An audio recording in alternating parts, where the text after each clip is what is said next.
All right, everybody, welcome back. So we're continuing on looking at energy flow and specifically photosynthesis.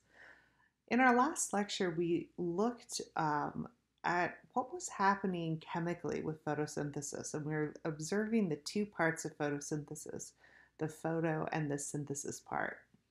And in this lecture, we're going to dive sort of into those individual parts of the chemical reaction and understand more specifically what's happening at each of those steps.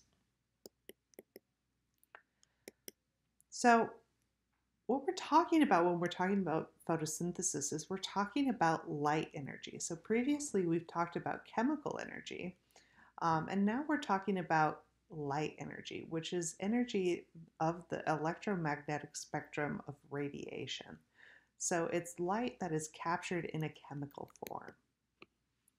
So chemical energy is then used to generate glucose molecules from carbon atoms and of carbon dioxide. So within that, we see those two types of energy being used in photosynthesis.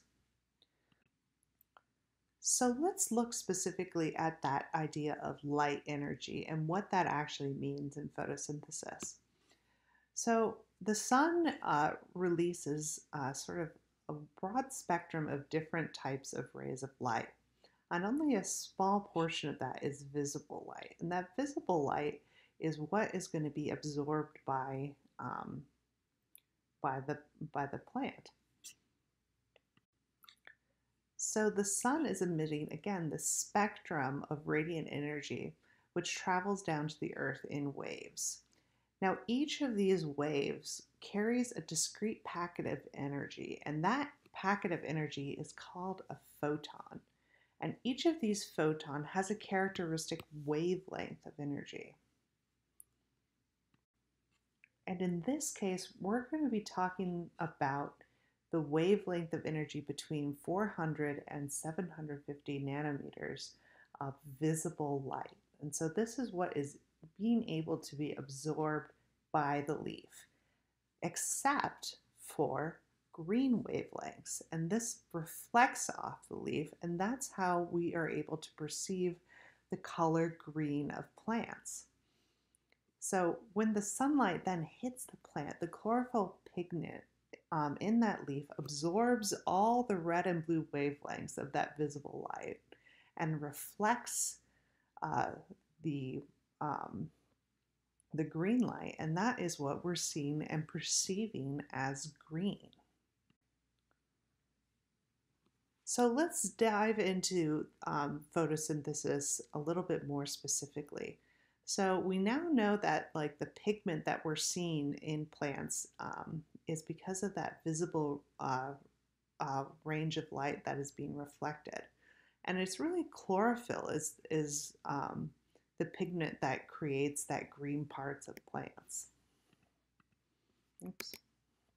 And this is what is absorbing the photons of light energy. And so that's really, again, thinking about the photo part of photosynthesis. This is where that energy transfer is taking place. So again, we're talking about the photo part of this reaction where water is being split and sunlight is coming into the chloroplasts. So the chloroplasts are absorbing these photons, and the chlorophyll electrodes become excited and enter this series of reactions, which you may have gone through in other classes. But the most important thing that is produced by this process is ATP, which is adenosine triphosphate, which is a very powerful energy molecule that is used in all types of chemical reactions, not just in photosynthesis, but in all cells. And it's that ATP that is able to take that chemical energy from this light reaction that's happening here and bring it into these carbon reactions where we're taking in the CO2 from the air and creating that oh so important sugar glucose, which here is noted as C6H12O6. So just to go through those important reactions that we just covered, um, first, photons of light are being absorbed by the chlorophyll, that visible light coming from the sun. And then those electrons in the chlorophyll atoms become excited. And that excited state helps generate an energy carrying molecule known as adenosine triphosphate, ATP. And then that ATP is used in the second part of the synthesis mechanism with carbon dioxide to create that sugar glucose. So this process where photosynthesis is capturing that carbon dioxide from the air in that synthesis part of the reaction and incorporates that carbon into sugar is a process known as carbon fixation. And this is an important chemical processing, not just in photosynthesis, but in all organisms where we're able to utilize carbon for various sources. Again, because carbon is one of the most important biological elements, as we discussed in our previous lectures. So what precisely is carbon fixation? It's the conversion of inorganic gaseous carbon, so looking at, in this case, in the case of photosynthesis, carbon dioxide into an organic molecule, the organic molecule being glucose. And again, carbon fixation is used by both autotrophs and heterotrophs. And it's really the main way that carbon is entering the global energy chain. Again, in these lectures, we're really thinking about energy flows, and carbon fixation is one of the most important energy flows in biological processes.